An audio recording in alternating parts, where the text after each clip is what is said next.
I have lived a life that nobody should live. People don't understand why I don't take a salary as a minister. Because I don't take a salary because I owe this country so much that for me, it's an absolute pleasure just to serve this country. And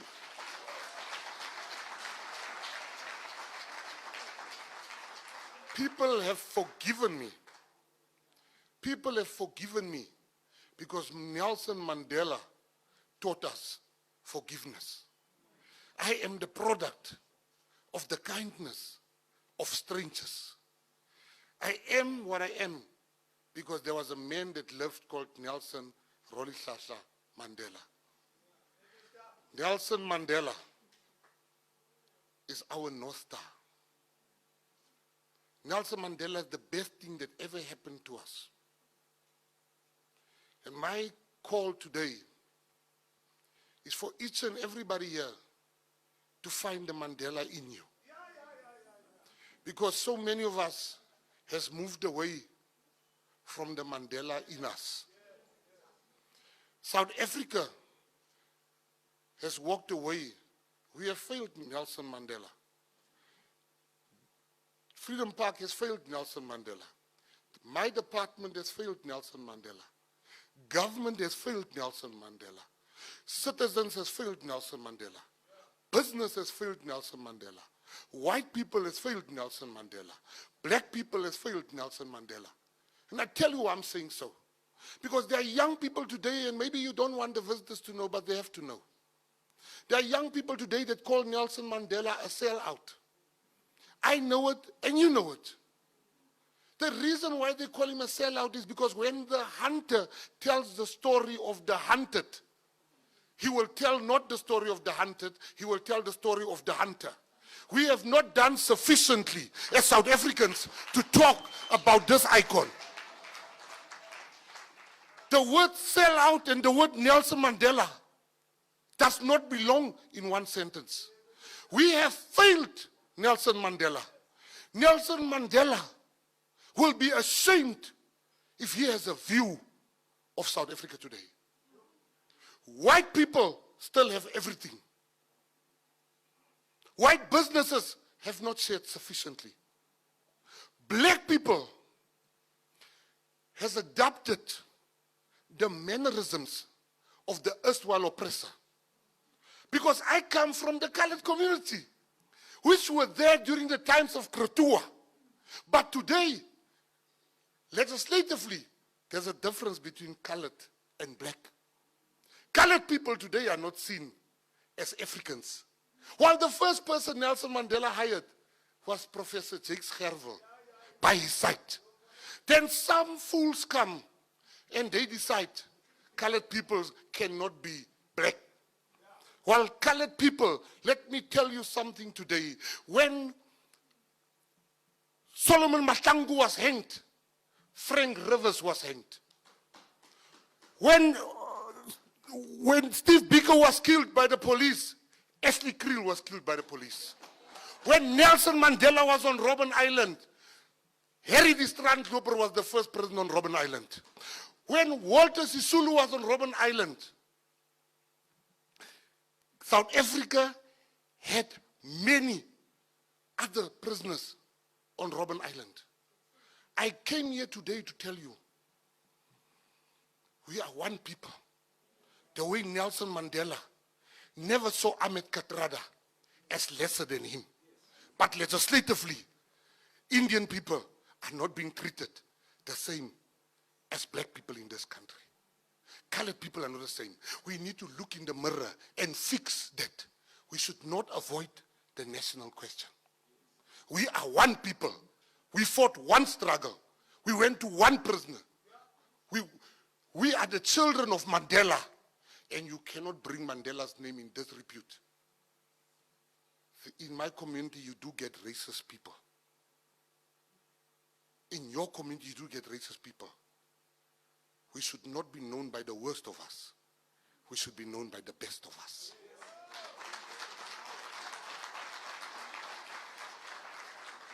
This man, I went to Guernsey And the gentleman that drove the taxi didn't know where South Africa was. And when I said, Mandela, his face lit up. He said, Mandela country! And he didn't want me to pay. I had to tell him Mandela left me a big inheritance, which was partially true. So, at this august moment, where are we as South Africans? You should never have asked me to come and speak here. If you wanted me to come and give you poetry and nice things about Nelson Mandela. Nelson Mandela made one mistake. He said he was not a saint. I tell you, Nelson Mandela was a saint. Nelson Mandela has given us something that must live in us for the rest of our lives. Nelson Rolihlahla Mandela sacrificed everything for us not to be divided, but to be united. I was criticized in my maiden speech. I was asked by the EFF, why can you agree? What is your stance when it comes to the STEM in the national anthem as the Minister of Sport, Arts and Culture? I stood proudly because I had to dig deep into the Mandela in me before I could answer them. And we each have a Mandela in us.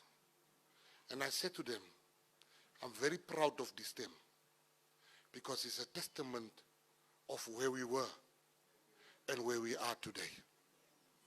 I want to say to South Africans here, President Ramaphosa has given, you know how it is, very informally.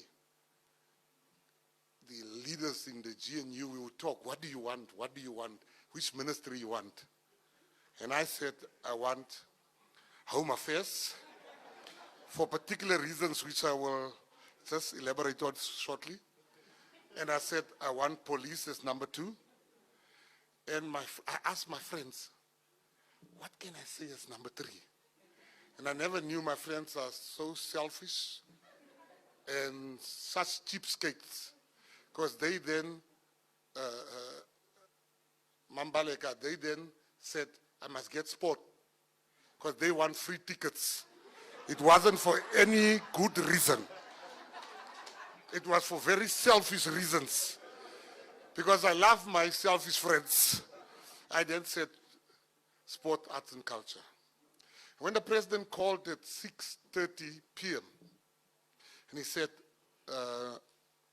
Mr. Gayton Mackenzie, it would be my pleasure if you serve in my cabinet, and I want you to serve in the portfolio of sport, arts and culture. I was being polite. I was like, yeah, thank you. I wasn't particularly happy. But I want to make a confession here today. If the president calls me tomorrow and he says to me, you can have police or Home Affairs, I will refuse, because I'm at the best place in South Africa. I love this portfolio. I'm going to change the way things has happened in the past, because this portfolio is a portfolio called social cohesion. We must come together as white, black in South Africa. We are one nation. We are the children of Nelson Mandela. We should not let people divide us. The first thing I'm going to do, every school in this country, I'm going to meet with the Minister of Education, should teach children about Nelson Rolihlahla Mandela. Every institution must be taught. I'm going to speak to the Minister of Prisons that there must be lessons in jail about Nelson Mandela, that we will have fewer people coming out of jail with the intention of still continuing with a life of crime. Because here we have a man that has been given to this country to change the unchangeable.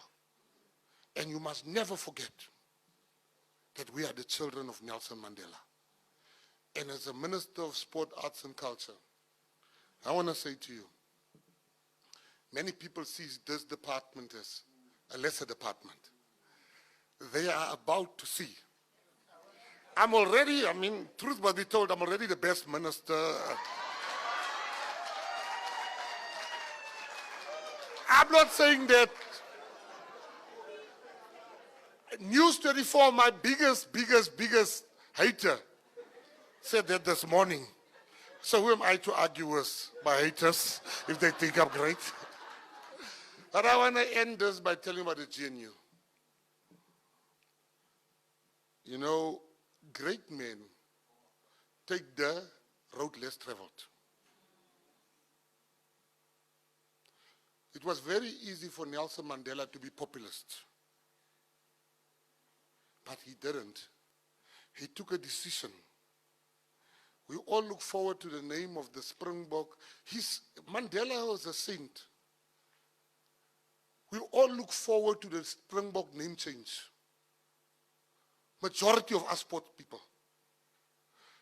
Nelson Mandela fought and he said, we shall retain the name of the Springbok. Today, the Springboks are the ones keeping this country together. And that we have to admit. Mandela saw that 30 years ago. What us mere mortals are only seeing now. Somebody says, how dare you have such a xenophobe speak at such a function like today? I was jumping in the plane, and a lady was sitting next to me, only the two of us. She's a Zimbabwean, and she was shivering. And I asked her, are you cold? And she was scared to speak. And she said, I'm scared of you. I said, why? She said, because you hate foreigners. I engaged her for 2 hours from Cape Town. And I said to her that the great Nelson Mandela, the Ethiopians had to give him a passport because he loves law and order. He didn't go to other countries on the back of a crocodile. He had to get a passport from the Ethiopians because he understands countries have rules. I explained to the lady that I am not xenophobic. But every country has laws that need to be followed. Because when you kill somebody here, we want to be able to find you. But if you are undocumented, we will not be able to find you. And there are some amongst us that is using foreigners, illegal foreigners, to reverse the gains of the freedom fighters. Because then they don't need to pay them a living wage. Then they don't need to register them for UIH. They still want back the kafir mentality that they can lord over people with a darker color than them.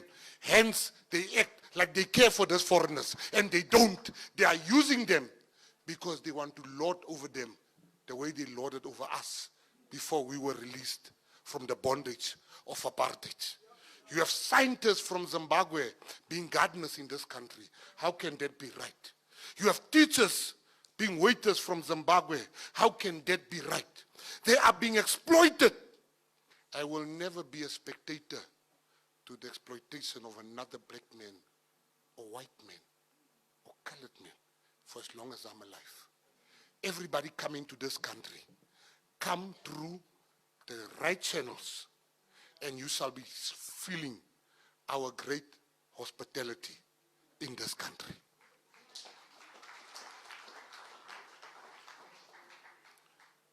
I want to tell you about the GNU because I think my time is over. It's the most President Ramaphosa has given me. President Ramaphosa, advocate. Can I tell the latest story, advocate? I'm a man of protocol. I have to listen to the advocate. He's also my senior in age. The President Ramaphosa was invited by President Macron a week ago or 2 weeks ago. And President Ramaphosa said no, he would not be able to make it, but I will represent him. And when I was in Paris, I was invited, I was telling the former deputy president. I was invited to all these big events that the other ministers of other countries were not invited to. The first three I felt very important. I thought it's maybe my intellect, but I soon realized it's nothing to do with my intellect. It is all to do with the GNU. They are curious about the GNU, the presidents of other countries, and that's why they invited me. But I still enjoy the food and the nice seats that the president sat on. And I'm here today to tell you, I heard Mr. Malema said it's not going to last. I hear people say the GNU is not going to last. I came here today to tell you the GNU, and you must take it from the bad boy of the GNU. If there's going to be a problem, I will be in the center of whatever problem might arise there. The GNU is going to last for the next 5 years. And we run the risk of South Africans loving this GNU so much that they give us another 5 years of GNU. Why am I saying the GNU is going to last? Because everybody goes around and say that the ANC needs this. They're not lying. The ANC needs this. But the DA needs it more.